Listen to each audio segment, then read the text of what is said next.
In our last lecture, we have worked on the static structure. We have accessed the token as well as whatever data we are entering inside the form, we are able to access all the data. In this lecture, we are going to fetch API data for resetting our password. So here, I'm just going to open user_slice.js, copy this entire function and below this paste. Scroll up. I will change the function name. I will be passing reset password. Copy this function name and inside this action type, I will be pasting the value. From backend, I will open user controller.js and inside this, we are having this reset password function. So for this route, we should also access user email as well as we should access the token which user has given.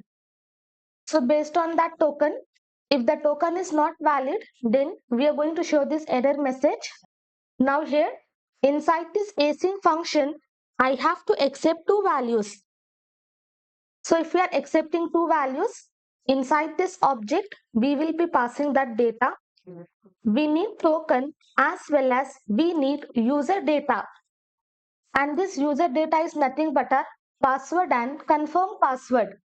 And again inside headers, we will be passing application JSON. And here, let me just open user routes.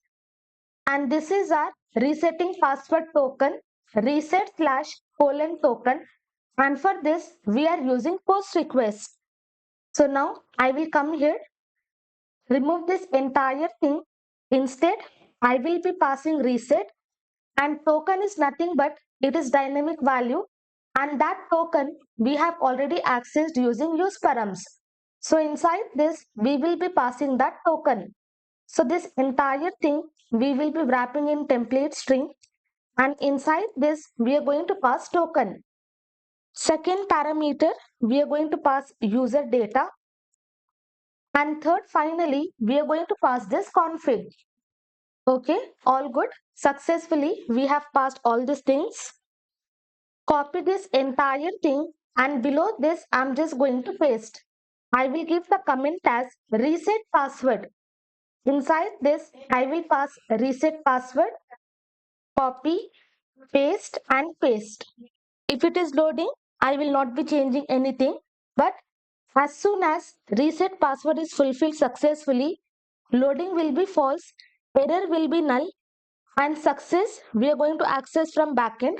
Remove this entire thing and for some reason if we have accessed user then simply we are going to assign null. We do not need any user because as soon as we reset the password, user should be redirected to login page and user should log in with new credentials. And below this, for safer side, we will also access this is authenticated and for this we will assign false. Only if the user logs in, all these values will be assigned. We will have user and also we will have this authenticated to be true. Now inside this rejected case, loading will be false and whatever error message we are having, we are going to access that error message.